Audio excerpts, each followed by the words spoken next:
Hello students. बेटे, आज हम लोग इनकम टैक्स के अंदर एक बहुत इंपॉर्टेंट टॉपिक है, income from house property. Topic का नाम है इनकम फ्रॉम हाउस प्रॉपर्टी।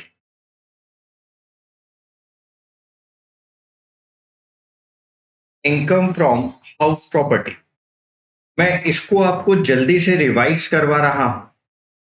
जब हम लोगों ने अपनी क्लासेस कंडक्ट करी थी तो मैंने आपको इस चैप्टर को बहुत आराम आराम से और बहुत अच्छे से इजी लैंग्वेज के अंदर पढ़ा दिया था। अभी आप लोगों के एग्जाम आ गए, तो आप लोगों को इस चैप्टर को मैं बहुत जल्दी से रिवाइज करवा रहा हूं। आपको बहुत इंपॉर्टेंट इंपॉर्टेंट बातें यहां पर एक बार से दोबारा ब्रशअप करवा देता हूं और आप लोग मेरे साथ इस चैप्टर को जल्दी से रिवाइज कर लें। ठीक है, चलिए स्टूडेंट्स, चलो। जैसे चैप्टर का नाम सजेस्ट कर रहा है, इनकम फ्रॉम हाउस प्रॉपर्टी, मतलब कोई भी एसएससी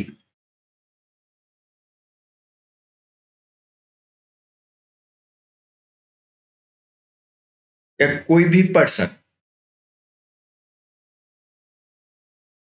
हम एसएससी वर्ड लें या पर्सन वर्ड लें, अगर कोई हाउस प्रॉपर्टी ओन करता है, वो इसका ऑनर है। कोई हाउस प्रॉपर्टी ओन कर रहा है और वो इसका ऑनर है, और वो इसको आगे इस प्रॉपर्टी को रेंट पर देता है। यही मैंने आपको सिखाया था। वो अपनी इस प्रॉपर्टी को रेंट पर देता है। फॉर एग्जाम्पल, आप ऐसा मान लो कि मिस्टर ए हैं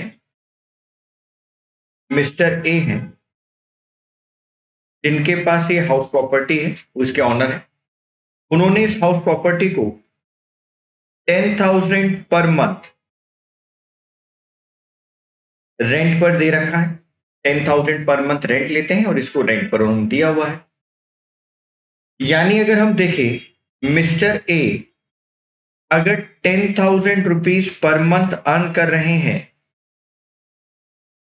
तो एक साल में 12 महीने में मिस्टर ए की रेंटल इनकम है 1,20,000। 1,20,000 ये उनकी रेंटल इनकम। ये उनको एक्चुअल रेंट रिसीव हो रहा है। ये उनको एक्चुअल रेंट रिसीव हो रहा है मिस्टर ए।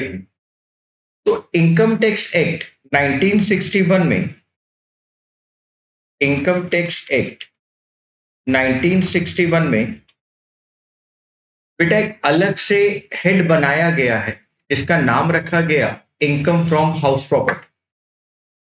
और यहां पर आप लोगों को प्रोविजंस दिए हैं। यहां पर हम लोगों को प्रोविजंस दिए हैं by the income tax act ने, कि हम लोग ये जो रेंटल इनकम मिस्टर ए ने अर्न करी है, ये जो रेंटल इनकम उनको हाउस प्रॉपर्टी से हुई है, वो इस रेंटल इनकम को कैसे टैक्सेबल करेंगे।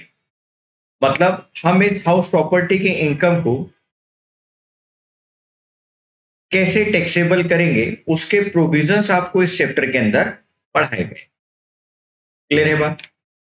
हमने आपको कहा था कि आपको इस चैप्टर में, बहुत छोटा सा चैप्टर है, स्टेप नंबर 1 में ये देखना है कि how to calculate gross annual value. इसकी शॉर्ट फॉर्म मैंने आपको क्या लिखवाई थी, GAV। कि आप लोग सबसे पहले स्टेप नंबर 1 में इस बात को देखेंगे, इस बात को पहचानेंगे, इस बात को जानेंगे कि ग्रॉस एनुअल वैल्यू कैसे कैलकुलेट की जाती। अभी रिवाइज करवा देता हूं, ठीक है।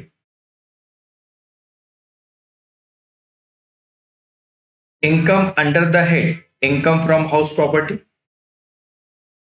Income under the head income from house property. Section 22 से सेक्शन 27 हम लोगों को इस हेड के प्रोविजंस बताता है सेक्शन 20 से 27। आगे चलते हैं स्टूडेंट्स।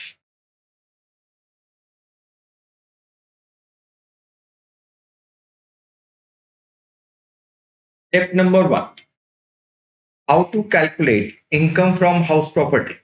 एक फॉर्मेट मैंने आपको याद करवाया था, मैं उस फॉर्मेट को रिवाइज करवाता हूं। स्टेप नंबर 1 क्या याद करवाया था? ग्रॉस एनुअल वैल्यू आप कैलकुलेट करें। आप सबसे पहले ग्रॉस एनुअल वैल्यू निकालें। ग्रॉस एनुअल वैल्यू कैसे कैलकुलेट की जाएगी, मैं अभी आपको इलस्ट्रेशन की हेल्प से रिवाइज करवा देता हूं। सेकेंड स्टेप में मैंने आपको कहा था यहां से हमें दो चीजें डिडक्ट करनी होती हैं। पहला, the amount of rent which could not be realised. कुछ ऐसा अमाउंट ऑफ रेंट है जो आप लोगों को रियलाइज नहीं हो पाया। 12 मंथ्स की आपके पास इनकम आनी थी, हो सकता है 1 या 2 महीने 3 महीने का रेंट आपको रियलाइज नहीं हो पाया, उसके कुछ भी कारण हो सकते हैं, तो पहले तो हम उसको डिडक्ट कर देंगे। सेकेंड, जो टैक्सेस एक्चुअली पेड किए गए, ये इंपॉर्टेंट पॉइंट था। मैंने आपको कहा था कि वहां लिखा होगा म्युनिसिपल टैक्सेस पेड, तो आपको याद रखना है कि जो म्युनिसिपल टैक्सेस एक्चुअल में पे किए जाते हैं सिर्फ वही माइनस होते हैं। तो municipal taxes actually paid and bond by the owner to local authority. जो एमसीडी को ऑनर ने एक्चुअल के अंदर म्युनिसिपल टैक्सेस पे किए होंगे, सिर्फ वही डिडक्ट करने हैं। आप जब इसको माइनस कर देंगे तो हम लोग पहुंच जाएंगे नेट एनुअल वैल्यू पर। आप जब ग्रॉस एनुअल वैल्यू से अपनी म्युनिसिपल टैक्सेस को माइनस कर देते हैं तो आप लोग डायरेक्ट पहुंच जाते हैं नेट एनुअल वैल्यू के ऊपर। आप एनएवी पर आ जाते हैं और यहां से हमें सिर्फ दो बातें माइनस करनी है। अंडर सेक्शन 24 हमें यहां से दो ही डिडक्शन करनी होती हैं और आप लोगों को याद है वो दोनों डिडक्शन, जल्दी से बताओ क्या है। एक है स्टैंडर्ड डिडक्शन जो कि 30% है एनएवी का। जो एनएवी की वैल्यू आएगी, जो एनएवी आता है उसका 30%, आप डायरेक्ट उसका 30% देखते हैं और 30% हम लोग वहां से माइनस कर देते हैं। नेक्स्ट इंपॉर्टेंट पॉइंट था, नेक्स्ट हमारे पास इंपॉर्टेंट पॉइंट था और वो इंपॉर्टेंट पॉइंट क्या था? Interest on capital. आपने जो इंटरेस्ट ऑन बोरोड कैपिटल है, कई बार हम लोग क्या करते हैं, हाउस प्रॉपर्टी को परचेज करने के लिए कुछ पैसा बोरो कर लेते हैं, लोन ले लेते हैं। तो उस लोन के ऊपर जो आप इंटरेस्ट पे करते हैं, हम उसको कैसे कैलकुलेट करते हैं? मैंने आपको बहुत अच्छे से उस कॉन्सेप्ट को समझाया था, जहां पर मैंने आपको कहा था कि इंटरेस्ट लेने के बाद करंट ईयर का इंटरेस्ट और उससे पहले वाले इंटरेस्ट को कैसे कैलकुलेट किया जाएगा, अभी मैं आप लोगों को दोबारा से रिवाइज करवा देता हूं। तो जल्दी से याद करो, gross annual value step number 1 था, माइनस क्या करना है? जो रेंट हमें रियलाइज नहीं हुआ है। सेकंड क्या माइनस करना है? Actual municipal taxes paid. जैसे ही आप दोनों डिडक्ट करोगे कहां पहुंच जाओगे?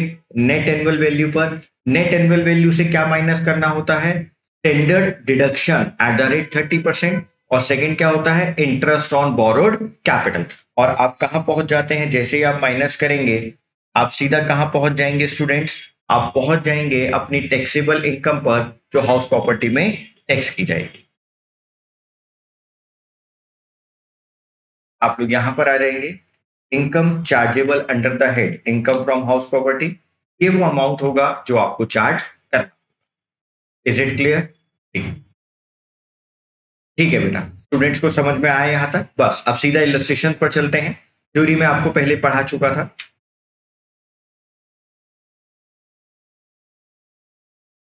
चल, आपको इस इलस्ट्रेशन की हेल्प से सबसे पहले मैं ये बता देता हूं कि ग्रॉस एनुअल वैल्यू को कैसे कैलकुलेट करना सिखाया। क्वेश्चन पढ़ लेते हैं। R own 6 house in Delhi. R के पास 6 हाउसेज हैं, 1 2 3 4 5 6। Details of which are as under, details आपको दी गई हैं। हम हाउस 1 की बात करते हैं। पहले लिखा है म्युनिसिपल वैल्यू, सेकंड में लिखा है फेयर रेंटल वैल्यू, थर्ड लिखा है स्टैंडर्ड रेंट और नेक्स्ट लिखा है एक्चुअल रेंट, जो हमारे को एक्चुअल रेंट मिला। तो आपने क्या करना होता है बेटा, ग्रॉस एनुअल वैल्यू को कैलकुलेट करने के लिए आपको क्या देखना है? आपको देखना है कि आपकी म्युनिसिपल वैल्यू और आपकी फेयर रेंटल वैल्यू में कौन सी आइटम, कौन सा वेरिएबल बड़ा है। म्युनिसिपल वैल्यू और फेयर रेंटल वैल्यू दोनों में से कौन सी चीज बड़ी है, कौन एक्सीड कर रहा है? तो देखो municipal value 2 lakh, fair rental value 2,40,000, तो कौन सा बड़ा हो गया? फेयर रेंटल वैल्यू 2,40,000, इसको अलग से लिख लो, 2,40,000। क्लियर है बात? आगे देखो बेटा, बहुत ध्यान से देखना। हमें क्या करना होता है उसके बाद, जब हमने इसको but can not exceed the standard rent, लेकिन ये वैल्यू कभी भी स्टैंडर्ड रेंट से ज्यादा नहीं हो सकती, लेकिन ये वैल्यू कभी भी स्टैंडर्ड रेंट से ज्यादा नहीं हो सकती। फर्स्ट केस में लिखा हुआ नॉट एप्लीकेबल, यानी यहां पर स्टैंडर्ड रेंट है ही नहीं, तो वैल्यू मेरे पास फिर दोबारा से क्या आ गई, 2,40,000। अब लास्ट स्टेप क्या होता है, इधर और actual rent, the actual rent received or receivable exceeds such amount than the actual rent, so received or receivable shall be the gross annual value। आपको देखना है कि दोनों के अंदर कौन सी वैल्यू ज्यादा है, हम उसको टैक्सेबल कर देते हैं। तो 2,40,000 और 1,80,000, टैक्सेबल अमाउंट क्या है, 2,40,000। आगे चलते हैं, 2,40,000 और 3 lakh, whichever is higher. देखो जरा दोनों में से कौन सा ज्यादा है, 3 लाख, 2,40,000 और 3 lakh, whichever is higher, 3 लाख। लेकिन subject to standard rent, standard rent कितना है आपके पास, 2,40,000। तो 3 लाख और 2,40,000 दोनों में लीस्ट कौन सा है, लेस कौन सा है, 2,40,000। अब इसको कंपेयर करो एक्चुअल रेंट के साथ, एक्चुअल रेंट कितना है हमारे पास, 3,60,000। दोनों में हायर कौन सा है, 3,60,000।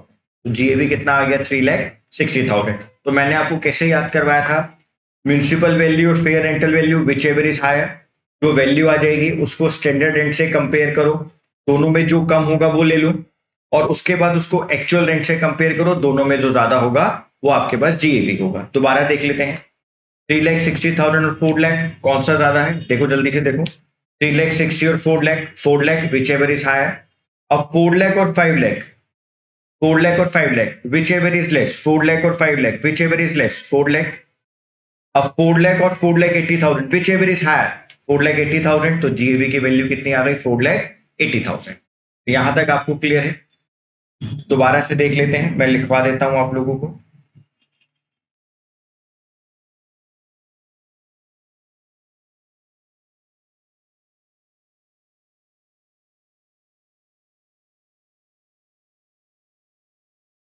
म्युनिसिपल वैल्यू और fair rent value whichever is higher, जो वैल्यू यहां पर आएगी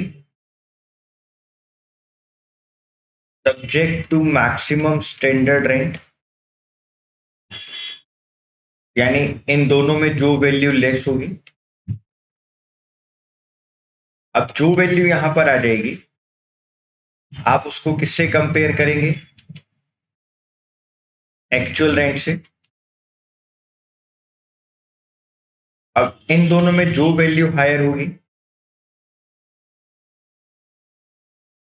वो आपके लिए क्या कहलाएगा, ग्रॉस एनुअल वैल्यू, वो आपके लिए कहलाएगा ग्रॉस एनुअल वैल्यू। तो दोबारा से देख लो, municipal value, fair rental value whichever is higher, जो वैल्यू हायर है, सब्जेक्ट टू स्टैंडर्ड रेंट, दोनों में जो वैल्यू लेस है वो ये आ गई, उसको कंपेयर करेंगे एक्चुअल रेंट से, जो वैल्यू हायर है वो आपके लिए क्या कहलाएगा, जीएबी, वो आपके लिए कहलाएगा ग्रॉस एनुअल वैल्यू। क्लियर? आगे चलते हैं।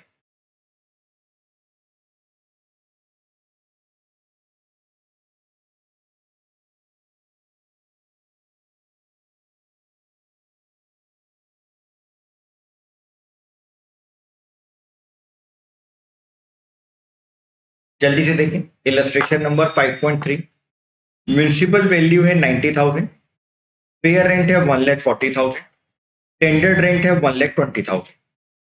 The house property has been let out rupees 12,000 per month, 12,000 per month house property let out हुई है, and was vacant for 1 month during the previous year, और वो एक महीने वेकेंट भी रही, यानी आपको रेंट मिला 11 months का। Municipal taxes paid during the year 40,000, compute the annual value for the assessment year 2023-24। अब बहुत ध्यान से देखेंगे आप लोग, बहुत ध्यान से देखेंगे, हमने आपको बताया था म्यूनिसिपल वैल्यू और fair rent whichever is higher, अब म्युनिसिपल वैल्यू है बेटा हमारे पास 90,000, फेयर रेंट है 1,40,000, तो दोनों में हायर क्या वैल्यू निकल कर आई 1,40,000। अब इसको आप कंपेयर करो स्टैंडर्ड रेंट के साथ। स्टैंडर्ड रेंट आपके पास आ रहा है 1,20,000, तो दोनों के अंदर लेस क्या है 1,40,000 और 120 के अंदर 1,20,000। अब मैंने कहा था इसको कंपेयर करो एक्चुअल रेंट के साथ। एक्चुअल रेंट क्या है आपके पास 12,000 रुपीज पर मंथ, 11 मंथ से मल्टीप्लाई कर लो। तो 12,000 को जब आप 11 मंथ से मल्टीप्लाई करेंगे तो आपके पास वैल्यू आएगी 1,32,000। आप यहां लिखो 1,32,000। अब दोनों में हायर देखो 1,32,000, यानी ग्रॉस एनुअल वैल्यू कितनी आ रही है मेरे पास, ग्रॉस एनुअल वैल्यू आ रही है हमारे पास 1,30,000। अब हमारे को इसमें से क्या माइनस करना होता था, municipal taxes paid during the year. हमने कितने टैक्सेस पे करे हैं, क्वेश्चन में लिखा है 40,000 पे करे हैं। तो 1,32,000 माइनस 40,000, नेट एनुअल वैल्यू कितनी आ गई आपके पास, नेट एनुअल वैल्यू आ गई 1,32,000 माइनस 40,000। देखो कितना आ गया स्टूडेंट्स, 1,32,000 माइनस 40,000 92, यानी ग्रॉस एनुअल वैल्यू आपके पास आ गई 92,000।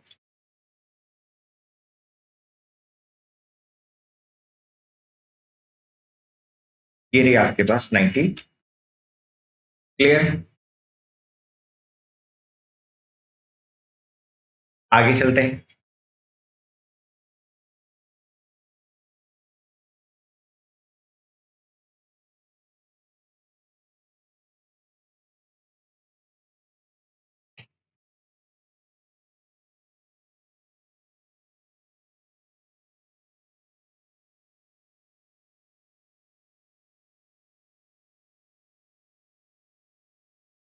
इलस्ट्रेशन नंबर 5.5 5.5 देखते हैं। आर के पास हाउस प्रॉपर्टी है दिल्ली के अंदर जिसकी म्युनिसिपल वैल्यू 1 लाख है, फेयर रेंटल वैल्यू 1,20,000 है, सेल्फ ऑक्यूपाइड है by R from 1 April to 31 July. यानी सर अप्रैल मई जून जुलाई, अप्रैल मई जून जुलाई 4 महीने उसने सेल्फ ऑक्यूपाइड किया। रेंट पर उसने दिया 1 अगस्त से। It was let out at ₹9,000 per month. तो आपको याद रखना है अगर 9,000 पर मंथ पे लेट आउट किया है तो वो 8 मंथ्स के लिए किया है, क्योंकि अप्रैल मई जून और जुलाई 4 मंथ्स तो वो खुद ही रह रहा था। तो 9 8 72, यानी उसको एक्चुअल रेंट जो मिला है वो 72,000 रुपीज मिला। अब जल्दी से याद करो म्युनिसिपल वैल्यू और fair rent value whichever is higher. Sir municipal value है 1 लाख और fair rent 1,20,000, 1,20,000। Subject to standard rent, standard rent दिया है क्या, सर नहीं दिया हुआ स्टैंडर्ड रेंट, तो वही वैल्यू नॉट एप्लीकेबल वाला केस आ गया। तो आपके पास ये आ गया 1,20,000। अब आप इसको कंपेयर करो एक्चुअल रेंट के साथ। एक्चुअल रेंट आपके पास कितना है, एक्चुअल रेंट है मेरे पास 72,000, विच एवर इज हायर। कितना आंसर आ गया 1,20,000, यानी जीएबी की वैल्यू कितनी आ रही है 1,20,000। आपके पास जीएबी आ रहा है 1,20,000। आपने म्युनिसिपल टैक्सेस पे करे हैं इस बार 20,000। ये देखो आपने माइनस कर दिया 20,000।